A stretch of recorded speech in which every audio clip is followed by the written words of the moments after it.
स्वस्थ रहने के लिए नेचर को फॉलो करना बहुत ज़रूरी है।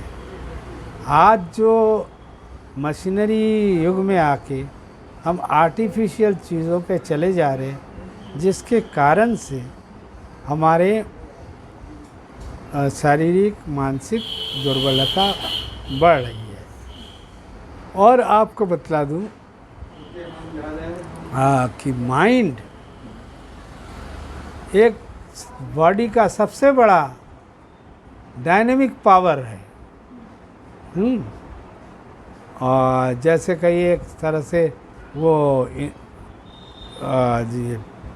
कन्वर्टर के तरह, इन्वर्टर के तरह वो कंज्यूम करता है एनर्जी को, और बॉडी की एक्टिविटी को केवल मेंटल नहीं, फिजिकल एक्टिविटी को मेंटेन करता है।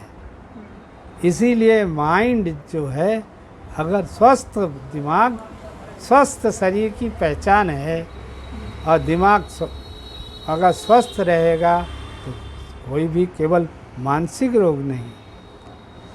आज के युग में आके आदमी मेहनत कम करता है, दूसरे का मदद लेता है, जिसके कारण से होता है कि मानसिक शक्ति क्षीण होने लगती है। आपकी शरीर की जितनी औकात है, आप किसी मशीनरी में लिखा है उसमें इलेक्ट्रिक सप्लाई इतने वोल्टेज तक ही करिए, उससे ज़्यादा करेंगे तो मशीन खराब हो जाएगा। तो एक लिमिट है, सब में ही लिमिट है, उस लिमिट को क्रॉस हो जा रहा है।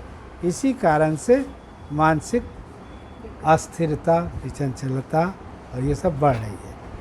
मानसिक रोग में सबसे बड़ी चीज़ है कि जैसा कि साइकेट्री के हिसाब से कहा जाता है कि 3 पॉइंट: कॉग्निशन, कोनेशन, एक्शन। हाँ, कोनेशन एंड फीलिंग्स। कॉग्निशन क्या है? सोच। जहाँ पॉजिटिव से नेगेटिव सोच में चला जाएगा तो कॉग्निशन डिसऑर्डर में आएगा। जब कोनेशन, अब पॉजिटिव एक्शन के जगह जो आवश्यक है उसके छोड़कर अनावश्यक में जाएगा, एक्शन करेगा, तो वो कोनेशन डिसऑर्डर। फिर है फीलिंग्स। फीलिंग्स में क्या है कि नॉर्मल जितना हमारा कैपेसिटी है उसको मेंटेन करेंगे, हमारा फीलिंग पॉजिटिव रहेगा। हम उससे ज़्यादा चले जाते हैं तो फीलिंग्स में डिसऑर्डर आ जाता है।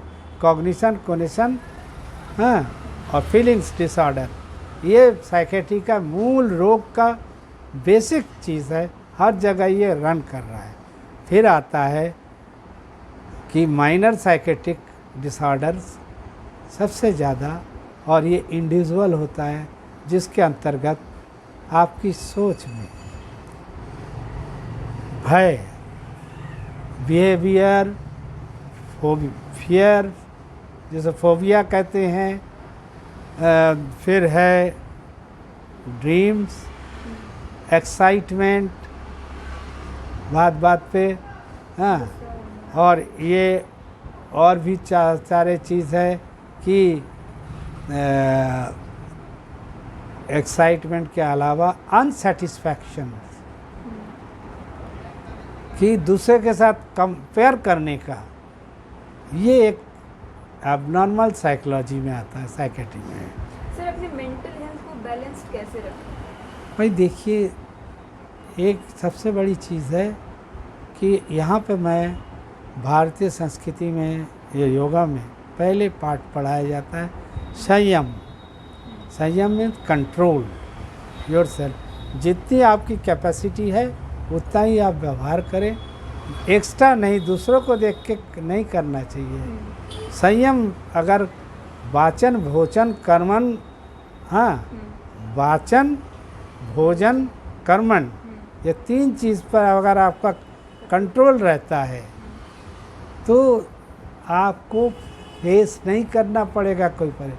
लेकिन ये आदमी ऐसे स्थिति होता है सिचुएशन में, वो फिर कोनेशन, कॉग्निशन डिसऑर्डर के तहत वो इंडिविजुअल में कुछ कमजोरियां पैदा होने लगती।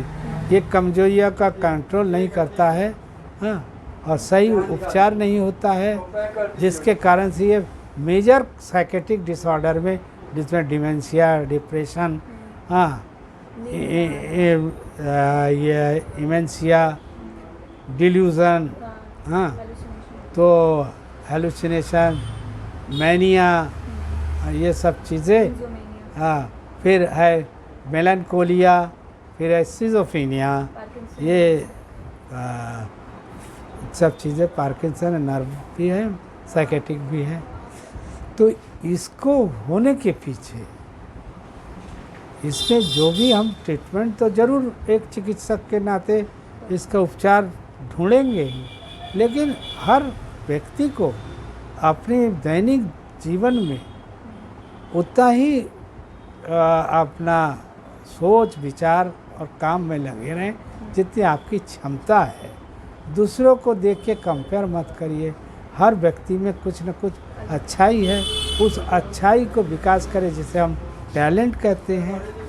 तो कोई, हाँ, तो ऐसा चीज़ नहीं होगा। आज यही वजह है मेंटल हेल्थ को ठीक करना। आज मेंटल हेल्थ केवल साइकेट्रिक डिसऑर्डर तक की सीमित नहीं है, सोशल डिसऑर्डर में भी mental health, abnormal mental health की पहचान है, जहाँ नेचर, बिहेवियर, कैरेक्टर्स ये बदल रहा है, नेगेटिव की ओर जा रहा है। सोशल, मेंटल और भी फाइनेंशियल कहिए और जो भी है, हाँ, उसमें ये जो एबनॉर्मल मेंटेलिटी, इसकी बढ़ोतरी होने के कारण हर क्षेत्र में कुछ न कुछ गड़बड़ियाँ वो बढ़ा दे रहा है, जिससे कि कई लोग उससे परेशान हो रहे हैं। सर, क्या इसमें डाइट भी अहम रोल प्ले करता है कि आप इस तरह? मैंने तो पहले ही कहा, संयमित भोजन आपको शरीर के लिए जितना आवश्यक है, इसलिए बैलेंस डाइट तो पहले ही चैप्टर में है कि जो चीज़ आपको आवश्यक है उतना ही लीजिए भोजन, अनावश्यक नहीं। और ऐसा भी नहीं कि एकदम उपवास में बैठ जाए, एक बैलेंस करके आप चलिए, तो वही तो आपको शरीर को सही रखेगा। क्योंकि भोजन आपकी एनर्जी है। शरीर को हर कोशिकाओं से लेके सिस्टम, ऑर्गन सिस्टम, सभी इसी भोजन पर ही तो निर्भर है। तो वो अगर सही ढंग से चले तो कोई, आज नेचुरल प्रोसेस से व्यक्ति अपने को मेंटेन नहीं कर पा रहा है, जिसके कारण से आज समाज में तमाम सारी ये हो रहे।